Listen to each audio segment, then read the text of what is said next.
भगवान शिव को समर्पित सावन माह 11 जुलाई से शुरू होगा। इस माह में भगवान शिव की विशेष पूजा अर्चना की जाती है। सावन माह की शुरुआत से पहले हम आपको भगवान शंकर से जुड़ी कुछ पौराणिक कथाएं बताने जा रहे हैं। भगवान शिव को यूं ही भोलेनाथ नहीं कहा जाता। मान्यता है कि भगवान शंकर एक लोटे जल के ही अभिषेक से ही प्रसन्न हो जाते हैं। यानी कि अगर हम भगवान शिव शंकर पर शिवलिंग पर एक लोटा जल ही चढ़ा दे तो भी वो खुश हो जाते हैं और हमारे सभी दुख वो दूर कर देते हैं।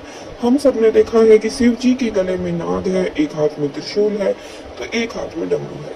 भगवान शिव की जटा में गंगा और चंद्रमा भी सुशोभित है। लेकिन क्या हम सब जानते हैं कि भगवान शिव के पास कहाँ से आए ये डमरू, त्रिशूल और नाग, और ये क्यों करते हैं इसको धारण? तो इसके पीछे भी एक पौराणिक कथा है। सबसे पहले जानते हैं भगवान शिव को कैसे मिला त्रिशूल। पौराणिक कथाओं के अनुसार सृष्टि के आरंभ में ब्रह्मनाद से जब भगवान शिव प्रकट हुए तो उनके साथ रज, तम और सत, ये तीनों गुण भी प्रकट हुए। इनके बीच सामंजस्य बनाए बगैर सृष्टि का संचालन बहुत मुश्किल था। इसलिए देवों के देव महादेव ने ये तीनों गुण त्रिशूल के रूप में अपने हाथों में धारण कर लिए। और भगवान शिव को डमरू कहाँ से मिला? भगवान शिव के हाथों में डमरू आने की कहानी भी बड़ी रोचक है। मान्यता है कि सृष्टि के आरंभ में जब देवी सरस्वती प्रकट हुई तो उन्होंने अपनी वीणा से सृष्टि को ध्वनि दी, लेकिन इस ध्वनि में कोई सुर या संगीत नहीं था। उस समय भगवान शिव ने नृत्य करते हुए 14 बार डमरू बजाया और उस डमरू से सुर ताल निकले और सृष्टि में ध्वनि का जन्म हुआ।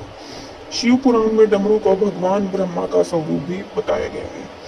तो यहाँ से आया भगवान शिव के पास डमरू। भगवान शिव के पास नाग कहाँ से आया? भगवान शिव के गले में एक नाग भी हमेशा रहता है।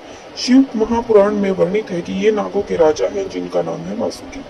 सागर मंथन के समय नागों के राजा वासुकी ने रस्सी का काम किया था जिससे सागर को मथा गया था। वासुकी को भगवान शिव का परम भक्त माना जाता है।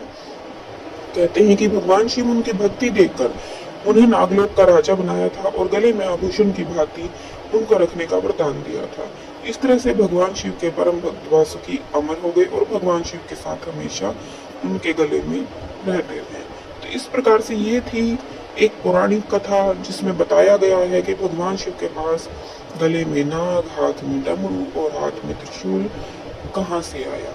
वैसे तो हमारे शिव है ही महान और शिव जैसा इस दुनिया में शायद कोई नहीं है। जय महादेव।